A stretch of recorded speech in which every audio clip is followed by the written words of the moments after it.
Welcome to Causing the Effect, a podcast focused on the exploration of your mind, body, and spirit. Marc Sholes, how are you, sir? What's going on? How are you? Nice to be here. Thank you.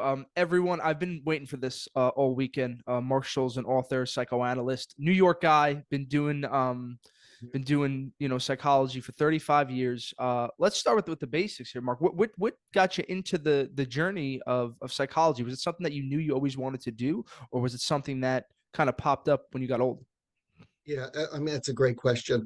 I mean, I knew from early on, considering I think I was my mom's counselor. She was a depressive and very moody, she was a character, but I had a kind of empathic disposition.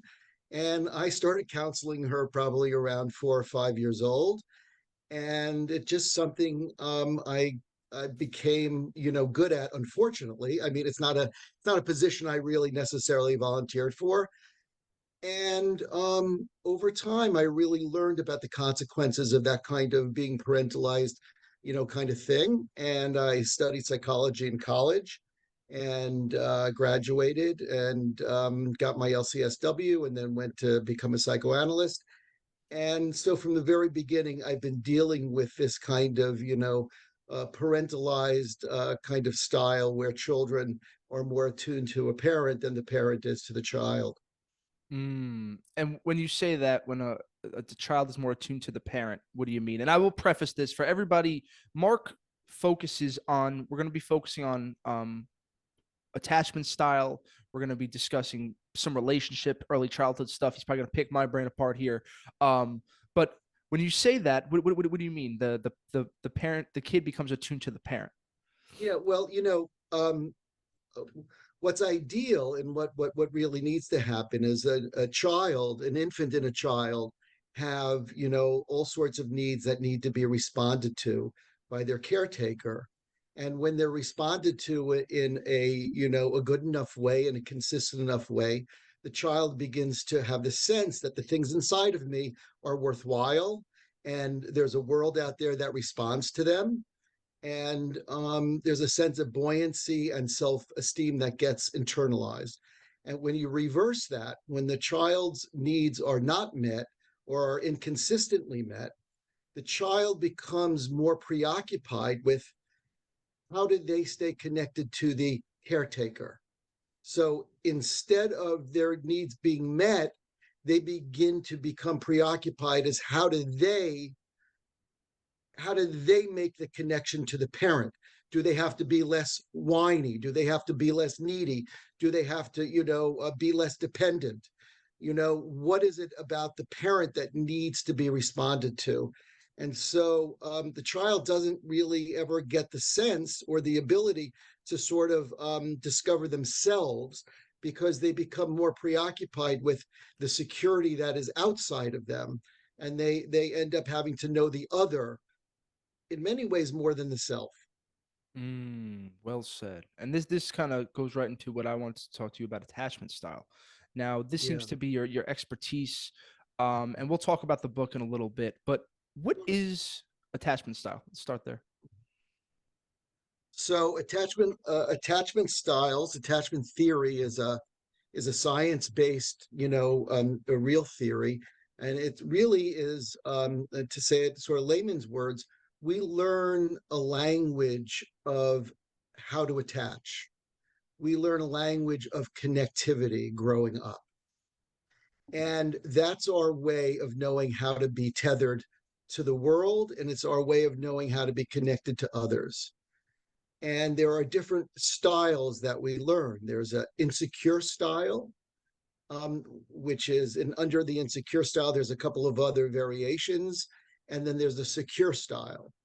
And a secure style is, like I said, when your needs are met in a good enough, consistent way, you internalize this kind of sense that, the world's not going to end when you're faced with obstacles, because there's a sense, this anticipation that you're going to be okay. So if you're in a relationship that is not really meeting your needs or is unhealthy, you can leave it. If you're asking for a raise at a job, you can go in and ask for it. You don't anticipate that you're going to get a big no and you're going to get, abandoned. Now, on the other hand, if you have an insecure attachment, again, where you're responsible for taking care of the other, so your sense of safety is all around making sure the other likes you, right? So you have to accommodate where the other is at. You don't get to sort of act on your own agency.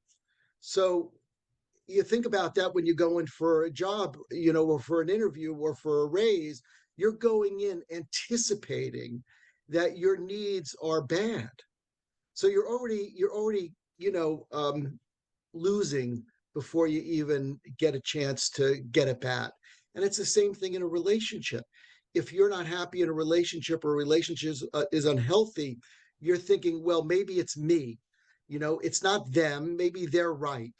And so you continually try to accommodate to that other, and you can't get out of something, even if it's not good for you. And people spend, way too much time, in these kinds of patterns in relationships, for something that was imposed on them, a language that they learned early on, really before they could talk. And these are the formative years. What is it, up till like 4 or 5 years old, something like that? Yeah, this kind of attachment style, and this is science, is already in play by 18 months. Oh boy. Yeah, and Before, I'm smiling, Mark, because everything you're saying is me, like, naturally, and I'm very aware. I would say my awareness is high, but like where I'm starting, me and Mark were talking about my yeah, childhood, but anytime when you become aware of everything, it's interesting because you could see and you're in the moment. But when you yeah, start seeing, like, I noticed when I started meditating, like, my brain goes to the worst case scenario. If I ask my boss for a job, it's not even that I'm not gonna get it. I'm gonna get fired. It's instantly the worst case scenario in everything. yes, And it's funny, I'm laughing, but it's really not, yeah, because that natural yes, state, and you mentioned abandonment, I'm sure. So I guess that my dad leaving at 5 or 6, that probably had an effect, and yeah, add some other things to it, and that's how we get it. It gives me a sense of calm though, because it's like, oh, okay, it's not anything to do with me. It's just kind of the system. and that's part of learning about it, right? So Mm, that's part of educating oneself, because until you learn about it, like, those feelings of going in anticipating you're going to be abandoned or be shamed, your body remembers that and feels it as if it's happening, and it's something that happened a long time ago.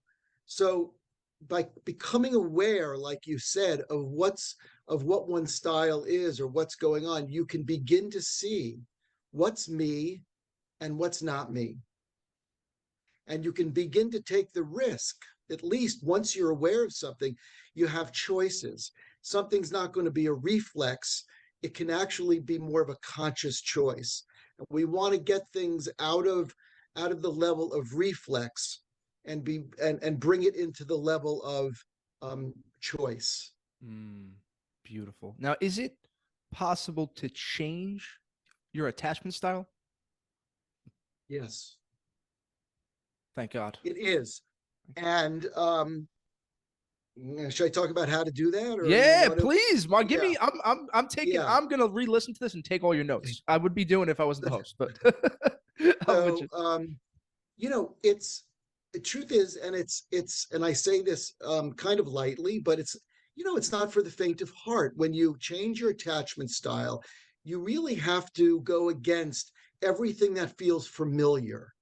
There's a Seinfeld episode where George Costanza Yep. decides to do the opposite of everything he did, and he orders a chicken salad sandwich on rye instead of a tuna sandwich on whole wheat, and everything changes, for the better for him. And it's a good example, but it's very challenging to trust that if you walk in the opposite direction of what is familiar, although not necessarily good for you, that good can come from that.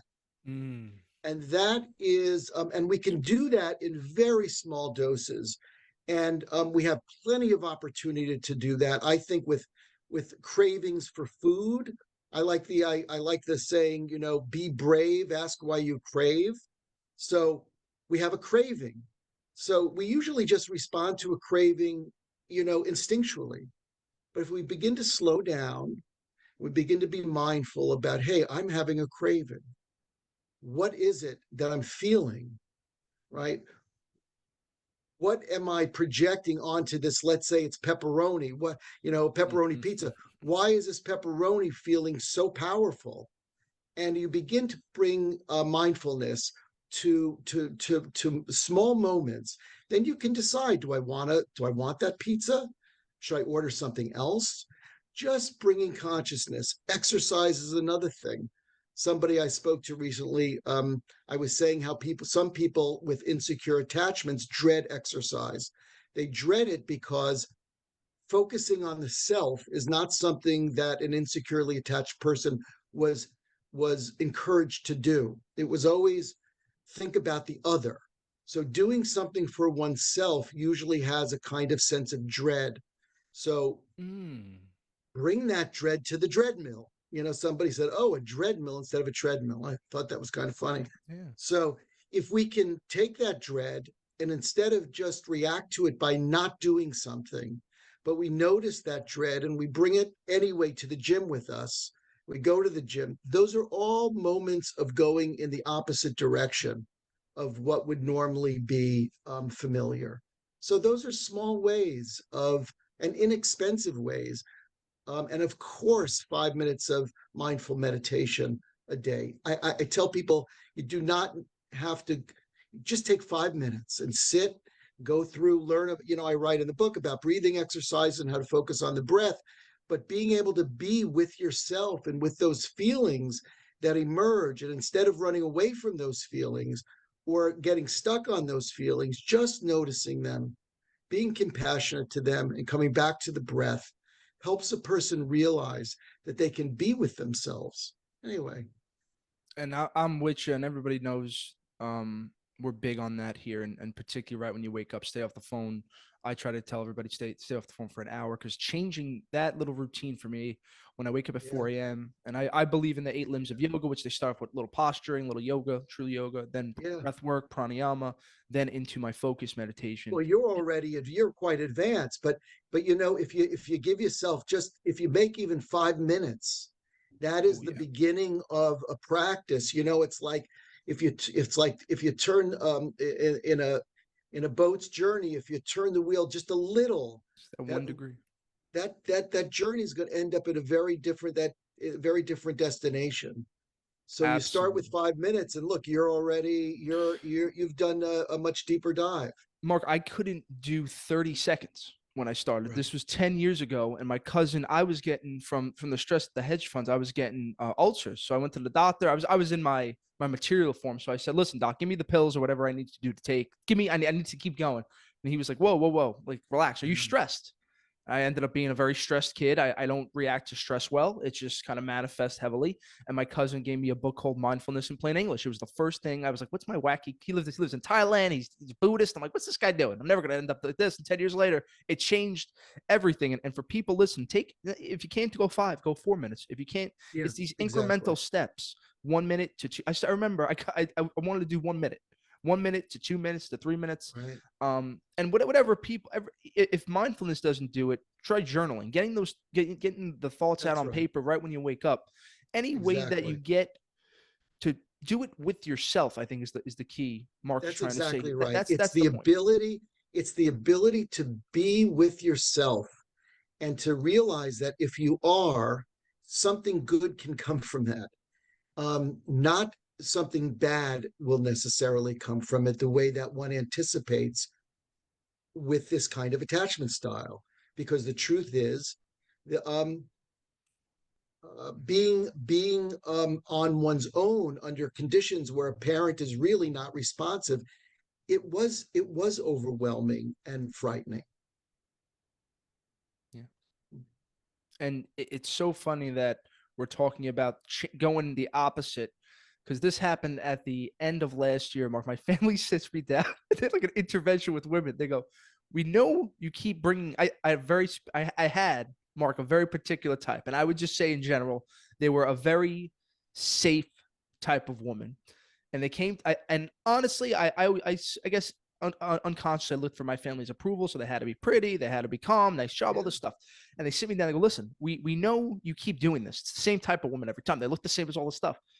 But we think anybody that we like, you won't like. And I was like, wow, that's really interesting. Like, this is a little bit of an opposite. So for the last 6 months, I've been dating the exact opposite. And Mark, let me tell you, man, this shit is scary. It is weird. It's like rubbing against the grain with because the opposite of safe is dangerous. And I'm like, Yeah, oh boy. so it brings up in you, what do you say? It brings up more anxiety or less certainty. Oh yeah. And Yeah. very, very much so. But it's been interesting because that piece that gives you the anxiety is what I'm kind of interested in. It's like, Yes. because with the safe, it was so much certainty that it's like, oh, and then you get bored. And that's Yes. what typically would happen. And in Yes. this, I guess it's more of just getting used to feeling this way, like how you were saying. And in that, there will be a lesson learned or something will change. There's Yes. maybe some more certainty with the dangerous style, let's say. 100%. Mm. So for, like you, I was more drawn for many years. I got married at 36. I'm now married 25 years with 3 kids. Nice. But for a long time, I was also drawn to a more depressed kind of person, woman, much like my mother. I knew how to be in that relationship. I knew how to be sensitive and attuned to the other, but I would get resentful and angry over time and suffocated.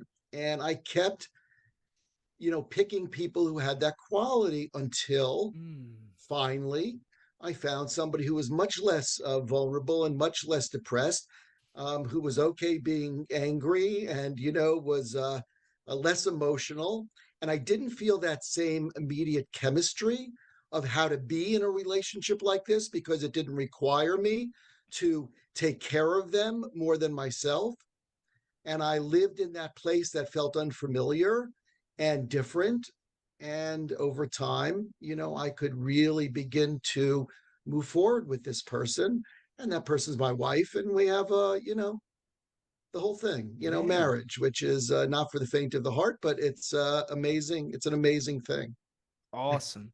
Now, would you say could would you say that in relationships wise, opposites attract? Is that accurate, or does it really depend on the attachment style of the person? Yeah, I think that, I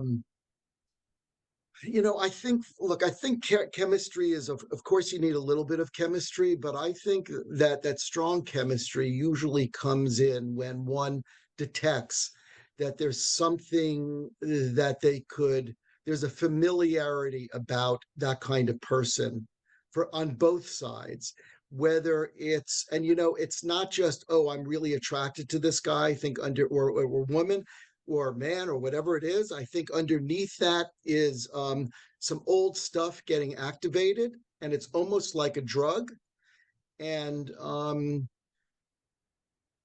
so, do opposites attract? I don't. It's funny. I don't know. I don't know if opposites attract, but I do. But I do sit with a lot of patients where they really privilege chemistry, and I try to help them kind of understand the idea of character over chemistry. That you got to find out who this person is, not just what it makes you feel. Mm. And I usually think it takes around 6 months. That's my guesstimate after working in this field so much. About 6 months for some of that chemistry to kind of wear off and see who is it that I'm dating. What's the character of this person? And a key point that Mark said is, figuring out who that person is, being, uncovering that person's authentic self. And I know a big piece of what your work is uncovering that most authentic version of yourself. And Yeah. that's an interesting piece. And that's kind of the whole point of what I do. But that fine line between that and relationships, when did you start connecting how important, this attachment style is, and connecting that with uncovering the most authentic version of yourself? Well, I think I knew very early on, even with myself, that, when you grow up privileging other people's needs more than your own as a way of um, creating security, it really doesn't allow you to kind of fully know yourself, because so much time and attention is on making sure that you have a floor underneath you. I don't know if that makes sense, but that's really what it is that an insecurely attached person needs to do. The security exists outside of them, and so of course that's our first need. Before we can do anything, we have to feel secure. And since if that security exists outside of you, it's an ongoing thing, because it really um, there's there's no way of fully controlling that. So it doesn't give you a chance to do a lot of work inside yourself, a lot of internal work. So I think it was my life's goal in my own therapy and being a therapist and helping patients, um, notice that kind of style and begin to try to focus more on themselves and not on their relationships. And in order to do that, it's a scary thing to give up what you've been doing that's created some sense of security, and to begin to change that focus on the self and find that security in the self. And once they can do that, once you like yourself and you can be with yourself, you discover yourself. And then you bring people into your life who you like and who like you. And if they're not good for you, you leave them. And if they are good for you, you stay with them. And you can compromise without feeling, that you're subordinating yourself. I mean, so it's that kind of journey to authenticity that look, I think is so valuable. And psychotherapy is one part of what can be very helpful in that process. There are a lot of things that can be helpful in that process. Absolutely. And I like that you said that first step, and it makes sense that first you find the authentic version of yourself, then you can bring people in, because that's when you'll know what works and what doesn't. But Yeah, the other piece you said is like yourself. yeah, And it's surprising how many of us, that little voice in your head just doesn't. I know mine is super heavy. Everything I do is wrong, blah, blah, blah, blah, blah, all this stuff. yeah, Why are we coded that way? Why are some of us coded that way? yeah. Well, that's a very good question. There are two things that come to my mind more quickly is when when a child grows up in an environment where their needs are very inconsistently met or are not met at all, what the child does in order to hold on to the parent is blame themselves. Oh, there must be something wrong with me. If Mm, I could just be different, if I could just get it right, then the love would be coming.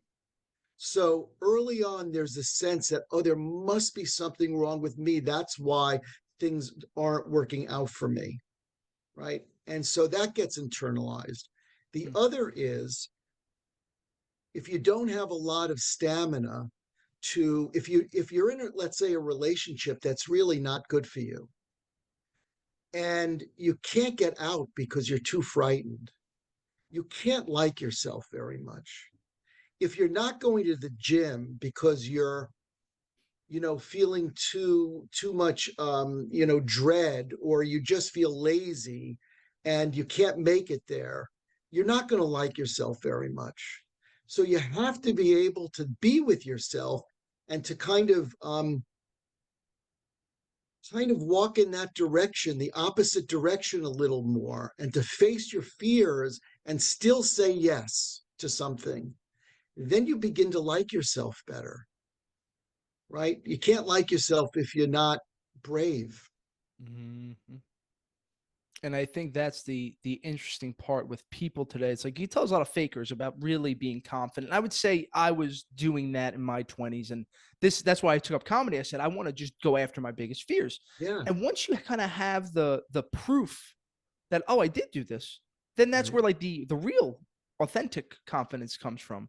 And Yes. it's these little battles, I think, that we don't even as the brain, we're so worried about everything. You don't realize like you're still taking inventory of that every day. You're still going through that, saying, "Oh, I did wake up today early. I did go to the gym today. I did show up to work today the right way." Blah blah blah blah blah, and all those things. I think it's a little just a tick of confidence in that Exactly. inner belief, and you feel. Exactly. To ask for something, to depend on someone, to say, hey, listen, instead of me going to the restaurant you always pick, how about if you come uptown and, you go where, to ask for things. If for people who are afraid to have those little moments, actually, the day is filled with conscious moments we can make that push us or help us sort of what I say, lean into the discomfort of a healthy choice. Mhm. Now, how do you think if somebody's starting from scratch and go, wow, this makes sense. I haven't really taken action in this. How would somebody meaningfully take this approach of just going against the grain? Just is it being aware? I think is that first step, and then Yes. taking a look at where you could. Yeah, it's again like first one, the reason I wrote this book really, I mean, looking back on it, is just to introduce people to the idea that there's this GPS, there's this, a kind of organizing pattern that's been internalized. And if we can become aware of it, and there's plenty of, you can Google attachment theory, there it's talked about more on social media. Just a curiosity to think about it, maybe read a couple of books about it, you begin to notice, oh, that's me. Oh, I can identify with that. And the minute you do that, you usually begin to bring people into your life that also are thinking about that kind of thing. Mm, And it's strange how that happens, but when you create space, the world kind of gives you a little bit of what you need. And and as you become aware of it, then there are tremendous amount of moments during the day where you can make these little decisions, and then you have to make bigger decisions. Like a little. I mean, I have a patient who's, they're dating, and the person doesn't call them. The woman doesn't call him back for 2 or 3 days, or text him back. Nobody calls anymore, and he's becoming more obsessed with her. So, it's we just think about, well, look who you're becoming more obsessed with. You're becoming more obsessed with the person who's not treating you very well, right? You're putting a lot of time and attention to the person who's not being really respectful in just responding. So even just looking at it that way is getting out of a certain perspective and beginning to be able to make a little bit of space. isn't that? It's a little Yeah. example. But all these little examples also with foods, right? Cravings. If you notice a craving and begin to think about it, and you say, boy, I'm in a relationship with this piece of pepperoni, and this pepperoni's got me. Pepperoni is leading the relationship. It's got me. I don't have it. Just to Mhm. notice that. And then you can order the pepperoni. It's no problem. It's just not a reflex. Do you see? Because you've been doing this for basically pre online dating, pre social media, pre Yeah. technology, and has Yeah. there been like a change or something with dating? Because from my perspective, the online dating is it's very different. There, I don't know what the issue is. I want to see you do like an analysis 20 years from now of like this data is here. What has been the biggest changes that you've seen between that pre tech dating and post tech? Oh boy. I, I, you know,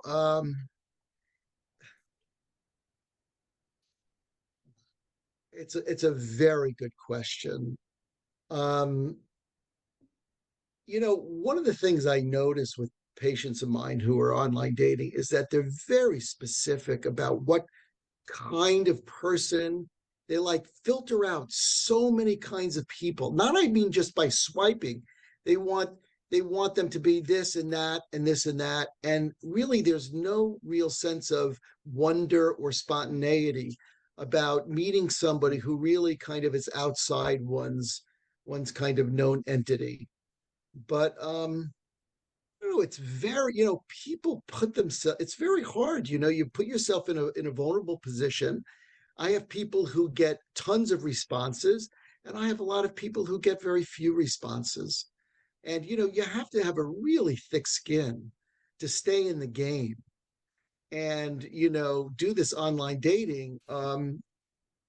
But it's the way people meet these days. And nobody talks, by the way. Most of it's texting. I Yeah. mean, yeah. Anyway, I'm talking about people looking for relationships, but then there's all sorts of other stuff out there that, you know, whatever. I mean, it's a different ball game, but in the end, it's still everybody is just looking for someone. Mhm. Everybody just wants to be themselves with someone. And I love the reset your romantic GPS. When I saw this and I was prepping for you, I was like, oh my God, I need this because I need to reset the romantic GPS. So, Sounds like you're doing that. I'm trying. I'm certainly trying. And like you said, it's a struggle. And the online dating scene is something I kind of just laugh at it. Maybe I don't take it as serious because I'm like the guy. I can get the responses. I love first dates by this point, Dr. Schultz. I'm like, Yeah. I'm ready to go. A lot Well, of you prepping. probably get a lot of responses. Yes and no, but I would say I was giggling when you were saying that you have all your little presets because come on, they gotta be a certain height, they gotta be successful. I want, Yes. I like that is a good point too. But this resetting your GPS, where did this idea come from, and how does one reset their romantic GPS? Yeah. Well, I mean, exactly how we've been saying. So, for instance, when you said that you're dating somebody who is not as, look, safe and just maybe more predictable, where I could understand from what you've said about your own growing up that there was a lot of movement and a lot of, where a parent just kind of disappears, Mm-hmm. that on some level you'd like to have something that's safe and consistent, but then it feels deadening and a bit boring. And so to be with somebody who's a little bit more impulsive or a little bit more alive or a little bit, not doesn't fit that mold for you, it probably brings up some anxiety and insecurity around, well, is this safe? Is this a safe person for me to become dependent on and to be, to rely on? I may be making this up, but No, you're that's what right. I imagine. Nailing it. And No. so, and hopefully they are safe enough and good enough. You don't want to be drawn to somebody who's, irresponsible. But so you're in the position where you're resetting your romantic GPS. You're allowing yourself to stand in a space that's unfamiliar, that brings up some of your own stuff that can be worked on and maybe even talked about with the person you're with, which can deepen the bond if that's possible. If you can bring some of that without acting that anxiety out by trying to be controlling, if you can bring that vulnerability occasionally to what it's like to be with her and your own vulnerability, she might find that to be very meaningful. And then you're even in a little deeper, and then you have to, and so that is resetting it. And that's what it is Mark, ultimately. you That's just went through my last 2 weekends with women, by the way. I'm bravoing Mark. He literally just nailed it because I guess I didn't realize like I'm not a very vulnerable guy. I never noticed it. And I'm become very, push back and going through that and just speaking about it. Like I've never been one to like say, well, I don't I don't like you, I would say. But in the last couple of weekends, I said to this particular person, like I don't, you make me feel uncomfortable, blah, blah, blah, blah. I said the whole usual stuff. And she's like, wow, like you're vulnerable. Like, I like that. And I was like, wow, you like this? Like, I thought you guys don't see, it's just interesting. But Mark, of course, you got it all figured out. So that was, you nailed it. Very cool. good. I'm glad. No, but now the resetting of the GPS, is this something that when, we're talking about the parents of somebody, is it like for the male, they're going to be looking for something that maybe their mother had or didn't have, and then for the female, they're looking for something the father of them. Is there a correlation between the opposite sex of the son and the mother, or the daughter and the father? I mean, I think in to some extent there is, but I think more in this kind of case, it's sort of more the language that you learn growing up around attachment. I think if one parent was very responsive, to your needs, and another parent wasn't, there certainly may be something in that other parent that may be out in the world looking for, whether that's a father or a mother. Um, but it's sort of, I have a patient who is trying to break up from a relationship with a boyfriend that echoes a lot from her father. Mm. He's critical, and finds her to be too dependent, and all sorts of kind of familiar messages she gets that she would get from her father. But I don't think it's just because she's a girl or a woman, and it's a man. I think that it's more, if there was something lacking in a parent where you needed something from them, that you go out into the world and you continue to long for that, and to kind of undo the trauma that was done. And so long as you're in pursuit of that without being aware of it, you're never gonna get it. Mm. Makes sense. That makes sense. Now, Yeah. regarding the, let's say, the relationship between, the correlation of connection that a person has with, let's say, their family, or like, because I've just learned that through my life, that the connection, how having that camaraderie, whether it be my cousins or the team at work, Yeah. whatever, that style will give you more security. And I feel like if you don't have like a hard Yes, it ground will. to, if you don't have a hard ground to walk on, you're gonna end up taking, because I love a lot of the men in my film, but what I do see is you get a little older, you're getting your 30s, whatever, and people take kind of what comes at them first. And I always get yelled at. I'm like, I'm not just taking the first thing that comes to me. It's, I want to find something that you really feel. But then I think, am I wrong? Because am I looking, how you said, like, for the, am I being too picky? Like, how do you feel about all of that? I think that if you have support, and you have, look, connectivity is a wonderful thing, Mm-hmm. and it would be great to have a floor to stand on, and it allows you to, pick and choose as you want to. That's terrific, unless you find yourself, repeating certain patterns over and over again, and then you want to figure that out. Um, but um, yeah, I mean, sometimes the family, I mean, families are funny, because sometimes there's a security in the family dynamic, but so long as you're following that dynamic.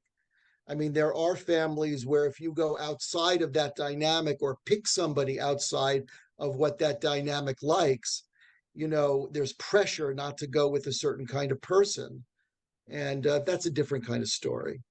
But but we thrive to be, all people want connectedness. I mean, that's what an insecure attachment is.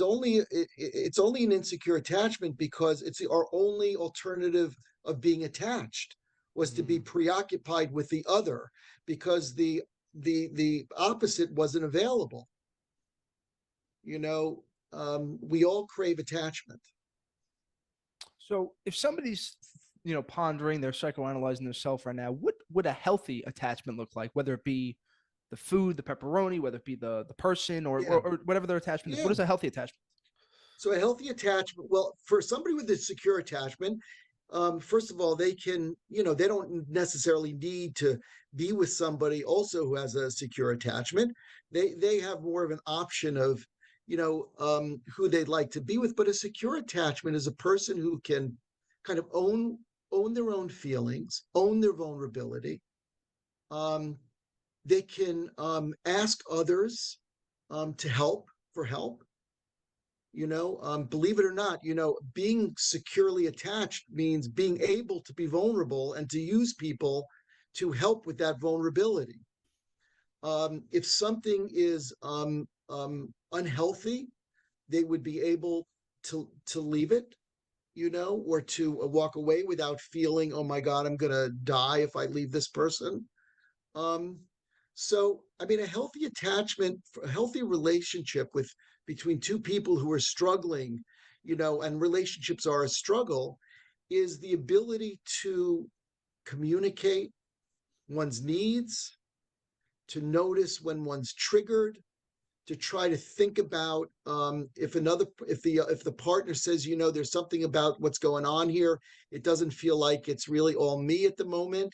It's a way of trying to self-reflect and to mentalize. And if you have two people who appreciate that there are two subjectivities in a relationship, that there are two realities, and if you can talk about what your reality is to the other and the other can talk about their reality to you, I mean, that's ideally a secure relationship. And it doesn't mean all our needs are going to get met in a relationship. That a relationship doesn't do that for us. I mean, we're lucky if the person can meet the need, but if they can hear what the need is and appreciate the need, and if they can, try to help that need out, that's a secure, healthy relationship. Now, your philosophy on this, I always like to ask the therapist these questions. There's these three phases of life that we're all dealing with at every point, right? There's the past, our trauma, where we come from, what we're discussing about attachment. Then there's the present moment. Exactly. We discussed a little bit of mindfulness. And then the future. What is your philosophy or your theory on connecting these three on a daily basis, not only to pertaining to attachment styles, but just to bring it back to that authentic self, to have the most optimized and really the happiest version of your authentic self? What would your philosophy be on going back? How much do we have to go back to our traumas or treat those? How much do we spend in the present moment? And how much are we discussing with that future version of ourselves to, take on more responsibility and hit our goals and do all that fun Western stuff? Yeah. I mean, look, I find it meaningful to understand our backgrounds and our the environment we grew up in. I don't think we have to live there, certainly, and I like to learn about it for exactly what you're saying, so we can become conscious of what feelings may be there that may be limiting us. And so if we meditate for 5 or 10 minutes a day, and we're able to kind of be in the moment and separate ourselves from those past, experiences and the way that we were shaped, then the future becomes something that's exciting, and it's filled with some predictability, but also a lot of new and possible things that we could achieve. If we're stuck in an old pattern where we're just going around and around the same thing, and our world is like in the matrix, like we're in a matrix, which then the future is already the past, right? The future is just going to be more of the past. Wow. But if we can get a handle on that past, and we can make ourselves have more free choice to do things that are outside of that loop, then the future is exciting. It might be a little scarier, but it will be nourishing. It won't just be a repetition.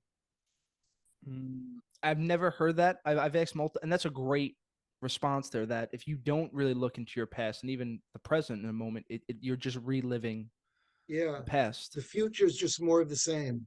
Yeah. And understanding that your reality is formed from the internalization of these accumulated past experiences. Exactly. And that is, attachment is there. That's right. Then I like how you said the freedom of choice, because then you're not even living in freedom, because you're just living off of this instinctual drive of constantly just repeating the same shit. And I think it just takes people a point of like, just for me, it's just, fuck, I don't want to do this anymore, I'm done. And then you have to just totally change it. But it's good to get ahead of it and not get to that piece, let's say, of just bringing we say this multiple times here. It's about having conscious awareness. Exactly. And understanding perceptions and all that stuff. And no, that's great. And Marc, thank you so much for joining me. This was just a wonderful conversation. I'm going to read resetting your GPS, and then we'll have you back on to chat more. But Okay. this was awesome. Thank you so much. And everybody can find. Thank you, Scott. Of course. And everybody, you can find Reset Your Romantic GPS in the notes below. We'll put Marc's website there as well. If you have any questions, please feel free to reach out to him. If you want me to connect, I'm here too. And that's it, people. If you guys could do me a favor, just like, subscribe on YouTube. And if you're listening, for all of us that got us to 100,000 downloads in the last couple of months, thank you guys so much. Seriously, from the bottom of my heart, let's keep doing this. If you could just do me one favor, just show one of these episodes to your friends. You boys in your 20s are having issues with these girls that are hitting me up. Show them this one. And that's it. Dr. Sholes, thank you so much. Thank and you. As always, of course, stay safe, stay positive, stay blessed. We'll talk to you later. Bye-bye.